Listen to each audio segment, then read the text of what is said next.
कळत आहे की किती पोलिसांचा फौजफाटा त्यांनी तयार केलेला आहे। मी सकाळी जेव्हा मुंबईवरून फोन आला, मी म्हटलं आम्हाला काही करायचं नाही, फक्त मुख्यमंत्री साहेब जे आज लाडकी बहीणसाठी लोकांना 1500 आपल्या लाडली बहिणीला देण्यासाठी येत आहे, ते फुकटात देत आहे।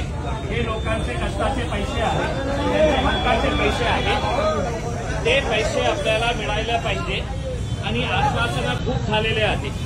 मी मुख्यमंत्री साहेबांना सांगणार आहे की समजा तुम्ही काही ठोस निर्णय दिला नाही तर तिथे ज्या कार्यक्रमामध्ये जे महिला बसलेली आहे ते आपले जे ठेवीदारपैकी काही आहे तर ते तिकडे वेगळा कार्यक्रम करणार आहे।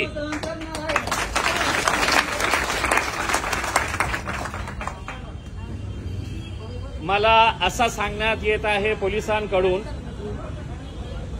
की सत्ताधारी पक्षातले जे नेते आहे त्यांनी पोलिसांवर खूप दबाव टाकलेला आहे की इम्तियाज जलील एअरपोर्ट पर्यंत पोहोचू नये आणि जे लोक तिथे गेलेले आहे फक्त त्यांना बोलू द्या, इम्तियाज जलीलला आत प्रवेश देऊ नका।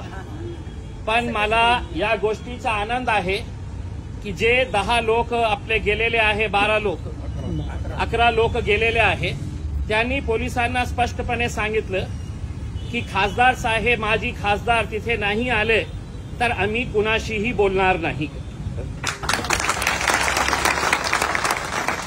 तर माझी आपल्या सगळ्यांना विनंती आहे की आपण इथेच बसून राहावे।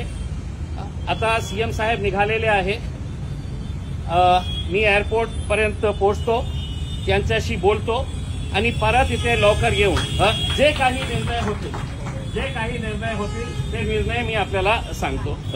तर बहुतेक त्याच्यासाठी 1 तास लागेल मला असं वाटतं। तर मला